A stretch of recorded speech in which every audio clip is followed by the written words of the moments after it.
Welcome to From the Bleachers. I'm your host, as always, Shamus Clancy, coming to you from the wonderful Bleeding Green Nation Radio podcast network. Now, as I've said for the last several podcasts this year, I'm recording this on YouTube, streaming live on here, and all our videos that I will be doing for the podcast are up on YouTube and available to watch. So if you're listening to this on Apple or Spotify, be sure to check out our YouTube channel too, Bleeding Green Nation on there. Subscribe.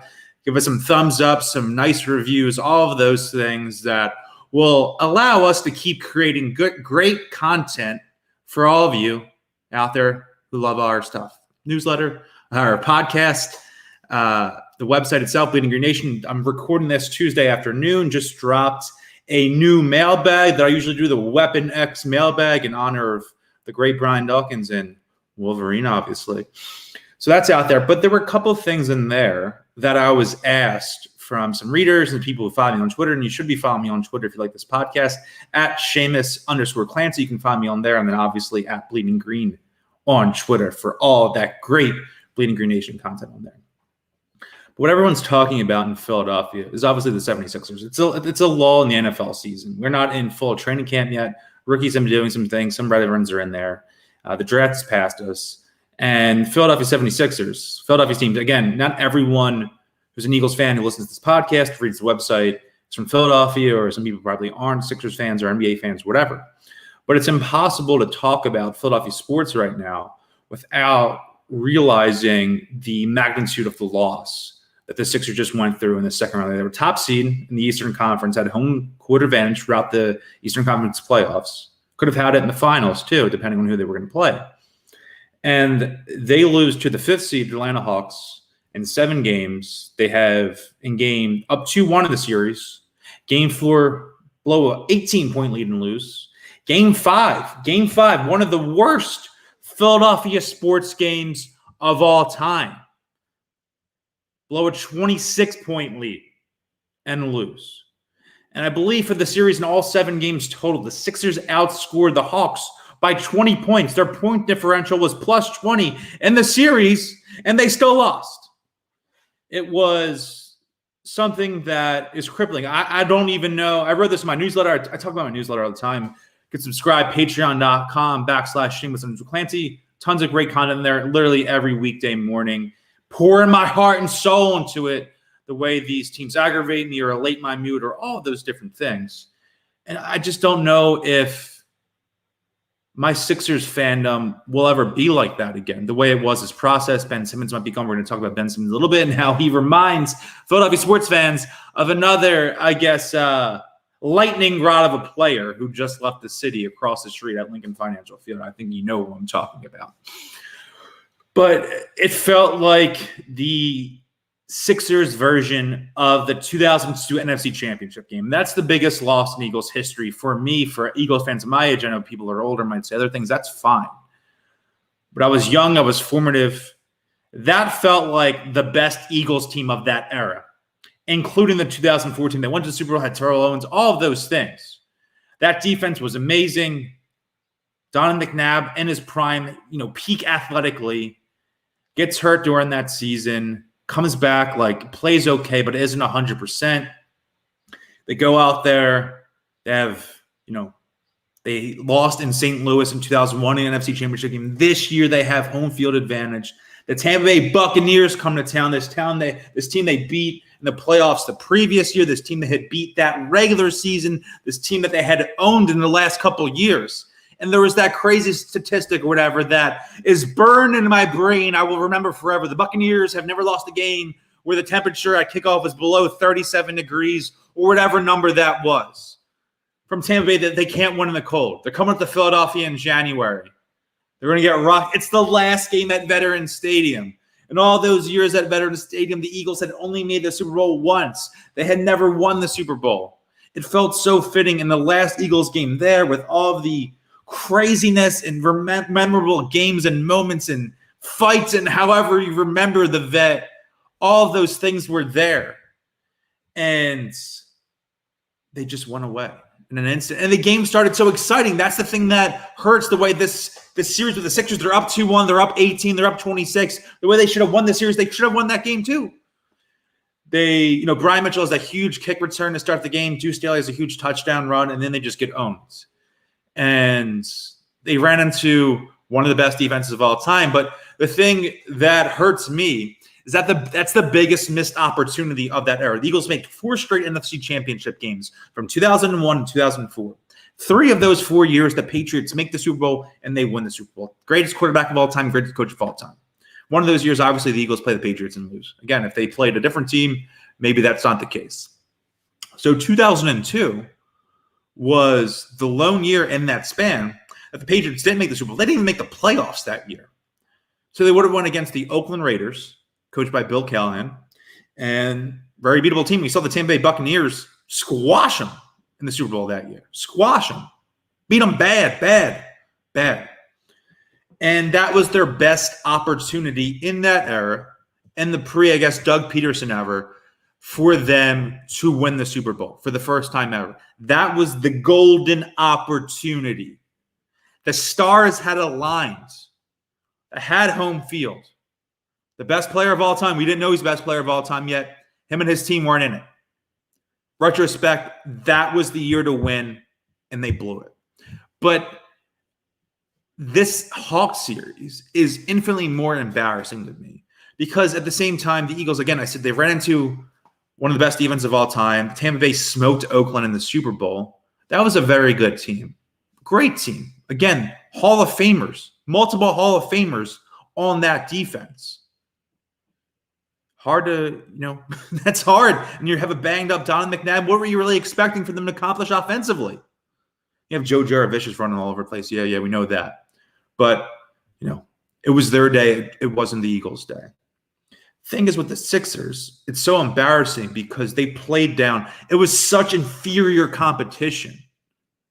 And they outplayed, other than game 1, they outplayed him in all other 6 games of that series. They had, as I said, an 18-point lead in one game when they were up 2-1 in the series. Series is tied 2-2. They're at home at the Wells Fargo Center, where they had the best home record for the last 3 or 4 years in the NBA. And they blow a 26-point lead. Are you kidding me? How do you respond to that? As a team, they went down to Atlanta in Game 6 and they laid a goose egg in Game 7 on Sunday night. It's just so embarrassing. So embarrassing. Like, I'm embarrassed to be a Sixers fan. I didn't feel that way when the Eagles were losing those NFC Championship games. They just had tough luck sometimes. It's just the way it is. It's one game. The NFL is one-game playoff rounds. Something could go wrong that day. Sometimes you just roll and run into a steamwall defense like they did in 2002.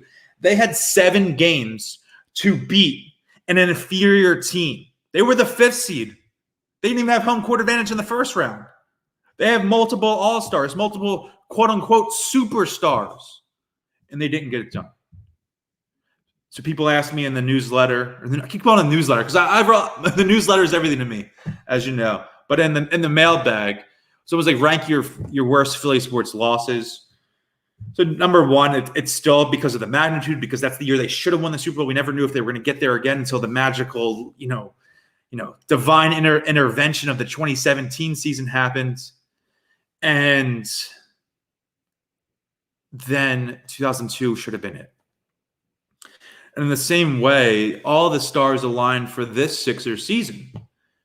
LeBron James and Steph Curry out of the playoffs. Kevin Durant, James Harden, Kyrie Irving. The Nets got knocked out in the other Eastern Conference semifinal series. I'm thinking we're going to play the Bucks. The Bucks, they're beatable. They're frauds. We can take them. The joke was on us because we were the biggest frauds of them all. And that's not to say those Eagles teams weren't frauds. They weren't. They were great teams, and just, that type of series, a one-game playoff. Every playoff game is an elimination game. It happens. So I will say Eagles still number 1, 2002 NFC Championship game. Number 2, I have Game 5, 26-point blown lead against the Hawks to go down 3-2. That was kind of the knife in the series for me, nail in the coffin, however you want to say it. Going into Game 6, I was destitute. I kind of wanted the game to be over. Like, obviously, I wanted to win. I was rooting like hell during the game, but I'm thinking, rip the Band-Aid off, man. I'm done dealing with this. I can't handle it. Game 3, or not Game 3, the third game I have on this list, I believe, I'm not looking at it now because the list has always changed. It's fluid, whatever. And I had 2011 NLDS. A lot of people picked Game 5 of that NLDS series. They lost to the Cardinals. Cardinals go on to win the World Series that year. It was the best record in Phillies history. They won like 104 games or something like that. Game 2 I have on there because that was the game. They won Game 1.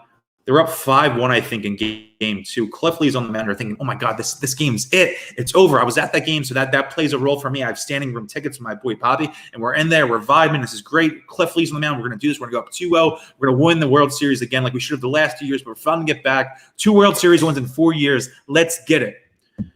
And he just explodes. They go down 1-1. The energy is just not there, and they lose that series, and that was it. The Phillies haven't played a playoff game since. We're going on 10 years since that. A playoff series since that series. Game 5, they lose. Ryan Howard gets hurt in that game. People say because Ryan Howard gets hurt. That's the thing there. I get that. I get it's the final game. Roy Halladay pitched one of the best games of his life and threw out his arm, basically. Was never the same pitcher again. Ryan Howard's Achilles explodes on the last pitch of the game. But at the same time, it felt like that era was over. We saw the aging curve coming from a lot of those players. So I think that year would have been it. Like, I don't think there was a 2012 run waiting for this team, even if they won the World Series. So I feel like that is what it was, and that game was worse for me. Being there obviously plays a role, but that was like the last moment where I had like super confidence that the Phillies were going to win this World Series, whereas Game 5, like I'm on a nail biter, but biting nails, pulling my hair out, scratching myself, wanting to slam the remote against the couch or, whatever it may be. That was more anxious, whereas Game 2 was the last time I felt this relief. Like this was the dominant team. We're going to beat everyone. So that was the end of that. Game 4, or fourth game on the list, I had the year prior, the Phillies. I keep saying all these teams. I'm confused myself. It's an Eagles podcast. NLCS 2002 Game 6 against the Giants. They lose that game. Juan Uribe hits that home run that just barely gets over the fence off Ryan Madsen.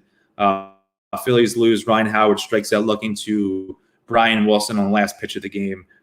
Terrible ending of the series for Ryan Howard, back-to-back years. Obviously not in a bad way. I'm not crapping on him, but just really unfortunate, especially with that catastrophic, essentially career-ending injury. Obviously, he still played some, but after an injury like that as a first baseman, as a power hitter, it's hard to come back for any player, but especially for a player of that archetype. And then for the fifth game, I think I put, and this game's fluid, I just threw it up there. It was the first thing that came in my head, was, so Eagles fans know, 2018 NFL division round, the Eagles go down to New Orleans, play the Saints. They're up in that game. The offense stutters and stalls, and then they go down and they're on that final drive and we're thinking, oh my God, they're going to win this. They're going to win the Super Bowl. They're going to play the Rams next week. They're going to win the Super Bowl again with Nick Foles as a backup. And then Alshon has that drop that turns into an interception. And, that's the last time the Eagles, I felt like we're going to win a playoff game. Whereas, when you went into that Seahawks game 2 years ago and, Carson, I'm thinking they never beat the Seahawks no matter if they're home. So I'm not super confident going into that game. And then Wentz gets hurt and it's over. So the magic has never really been there since that Saints game for this team. They've never quite felt like true Super Bowl contenders since, some point in that first half against that game. They haven't reached those heights since, and I don't know when they will ever again. It could be this year, probably not. Could be 2 years from now, could be 5 years, it could be 15 years from now. That's what I thought was so special about the NFC Championship game in 2017 and the Super Bowl and that whole run. People were like, oh, even if they lose, we'll be back with Carson next year, whatever. The future's not given in NFL. As we've seen, Carson Wentz never got back there. The Eagles never got back there. They went 13 years without having a home NFC Championship game. I wanted to go to that game because it could be 15, 20 years before I ever experienced something like that again. And it was. That's why that year is so magical. We thought it was going to be this run that would catapult us into the 2020s and has been anything but that. And a lot of that reason is because of the dissolution of the Carson Wentz era. And that reminds me of the Ben Simmons discussion. Carson Wentz, top 2 pick in 2016, as Ben Simmons was, showed a ton of promise and success early. Carson looked great as a rookie in 2016, has that MVP caliber season. 2017, Ben Simmons misses his rookie year. Well, misses his first year. His actual technical rookie of the year comes in the 2017-2018 season. Wins rookie of the year. He looks dominant. He looks like the second coming of Magic Johnson. All of these things. He wins Rookie of the Year. You're thinking this guy is going to be unbelievable, super duper star. Plays really poorly against the Celtics in the second round of the playoffs. Just think, okay, he's going to come back this summer. He's going to fix his game. He's going to get, better. Get better at attacking the basket, get better as a jump shooter. With all these things, he's going to get more versatile in his offensive game. Even though we know how versatile he could be defensively, and he just hasn't gotten better offensively in 4 years in the NBA. And it's time to stop projecting what he might be and looking at him through these rosy-eyed glasses and through this prism where we assume that one day he's just going to magically step on an NBA court and be a 75% free throw shooter, or he's going to attack hard to the lane, or he's going to start shooting 38% from three. Those things aren't magically happening if he's not going to work on his game, and he hasn't worked on his game. He hasn't gotten better on offense since the moment he played his first NBA game. That's inexcusable. That's an issue where akin to Wentz, kind of gets babied within the organization, is allowed to kind of do what he wants, has his own people on the inside, lets them dictate what he's doing, or he makes the organization, he dictates what the organization does. That's not part of a team. It happened with Wentz. It happened with Ben Simmons. And a situation like Wentz this past year, the way that season ended, he gets pulled against the Packers, I could never see him playing another snap for the Eagles, is what I thought. I would never see Carson Wentz on the field in an Eagles jersey again, and we never did. Same way after Game 7, Ben Simmons walking off that court. I know in my heart that guy is never playing another second whatever play in the Sixers room, or at least he can't. Maybe Daryl Morey holds on to him. They want to boost his value. I think it's at a low, but I don't understand how you can come back from that. How do you come back from that?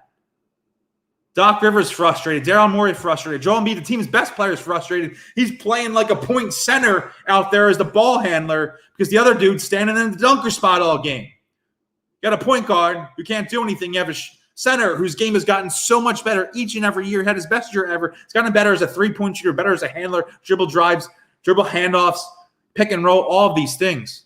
He's exploding his game. His game, he's played more like a point guard as Ben Simmons is de facto played as a center because he won't play like a point guard. He's probably a power forward or center, but wants to be known as a point guard. It makes no sense. I'm sick of it. I'm sick of him and Carson Wentz. Carson Wentz era in Philadelphia, unquestionably a success. They don't win that Super Bowl if not for him. Ben Simmons era in Philadelphia, still a success. That team was in dire straits for a long time. Again, they didn't go to the Eastern Conference Championship any of these years, but they went to 7 games twice. They went to the second round another time, and it really didn't reach those heights, but the team has been pretty good for that time in a way that we haven't seen in Philadelphia consistently since the 80s.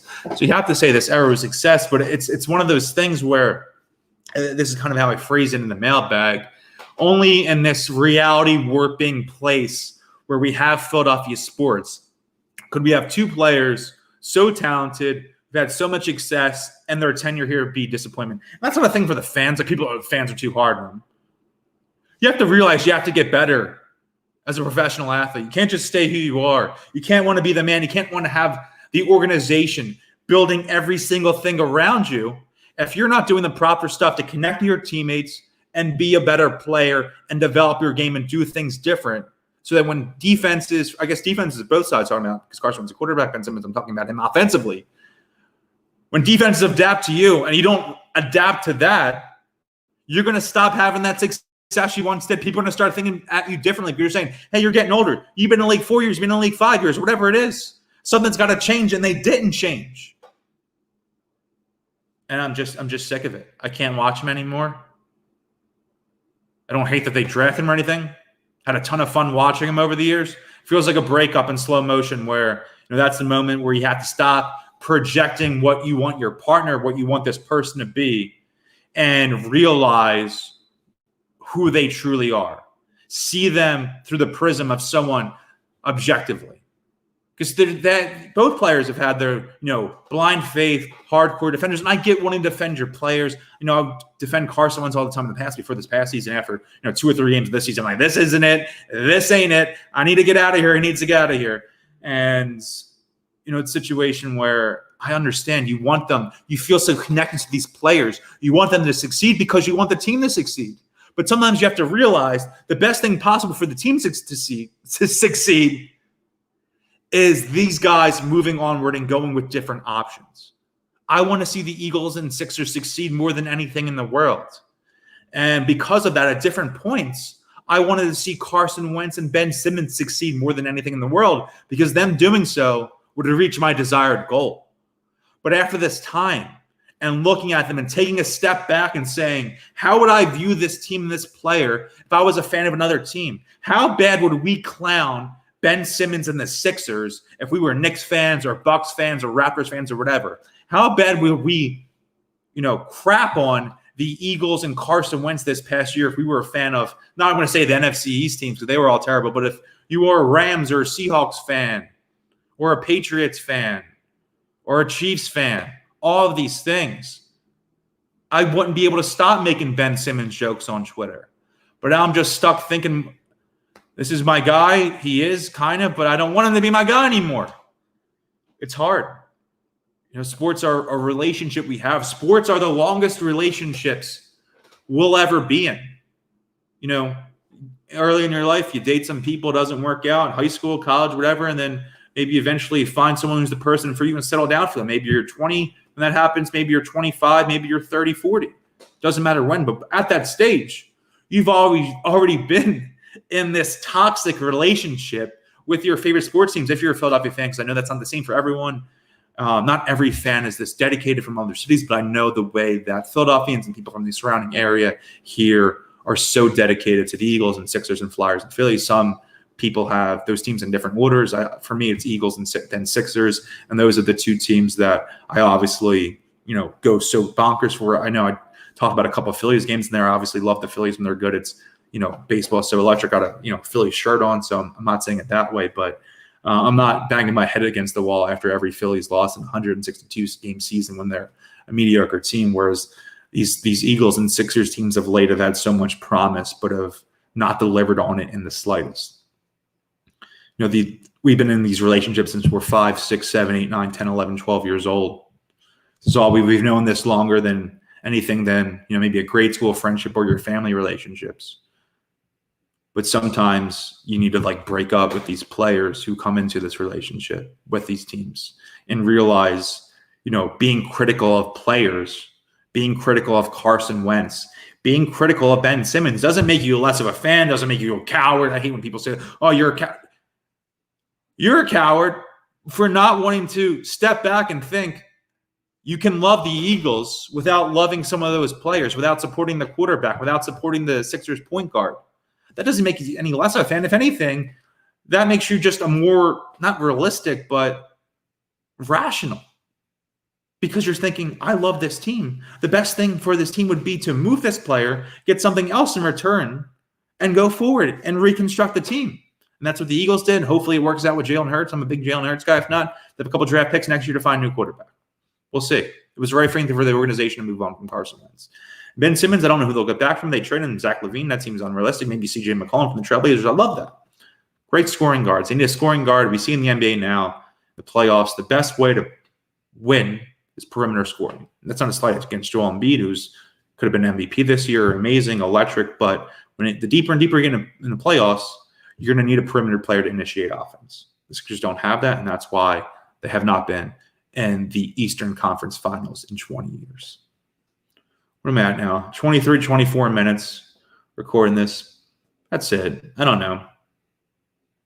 Sucks. It sucks. Waking up Monday was rough. I'm recording this again Tuesday afternoon. Monday was a rough day. That's one of those things reminds me waking up after a big Eagles loss. And it feels like every loss is a big Eagles loss.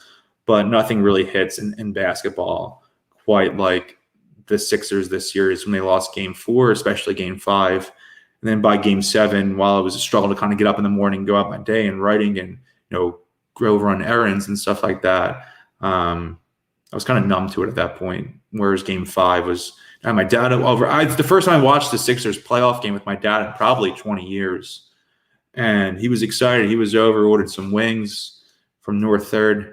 And Northern Liberties, great wings there, had some drinks, had our matching Allen Iverson jerseys on. We were so excited, having a blast. Ashley's there, obviously, and it just doesn't come to fruition, and it's soul crushing, really, right? I mean, if you're a Sixers fan. But it's the same thing. Even if you're not a huge Sixers fan, you can empathize. Remember the last soul-crushing Eagles loss, whether it's 2020, whether it's that Seahawks game, whether it's a game in 2019, or going back to one of those games that it was the worst ever, that Saints game, and I guess January 2019, the 2018 season. Sports are killers. Toxic relationship, but one I can never get out of. I know I said my Sixers fandom never be the same, but that doesn't mean I'll be less of a fan. Just I can't think of them the same way as I used to. And I don't know exactly what that means, but the way the Rondé Barber 2002 NFC Championship game thing felt like something that broke a ton of fans out there and really shaped me into this weird, neurotic, crazed, unhinged sports fan as I got older. I feel like this Sixers series is going to do that for a lot of people. And whereas that was the heartbreak of my childhood in terms of sports, this was it for my adulthood, just recently turning 27 last month. Yeah. What is it? 20, I guess going on 9, 3, 18, 17 years apart. We've done these things. That's someone's lifetime in between those two of the biggest sports failures I've seen from my teams. I'm talking a little, I get energetic, I get down. I guess that's the vibe of this podcast. But Sixers done. Won't break my heart for another 4 months, but Eagles coming preseason in August, training camp next month. Season kicks off September down in Atlanta. I'm ready to be heard all over again, baby. All right, that's it for me. Shamus Clancy. Follow me on Twitter and Instagram at Shamus_Clancy. All this stuff. Newsletter, patreon.com/Shamus_Clancy.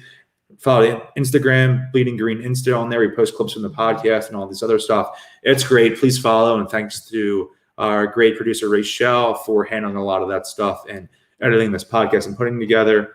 Keep bleeding green. I hate the Sixers right now. I love the Eagles right now, but I'm ready to hate them again in the fall. Talk to you soon.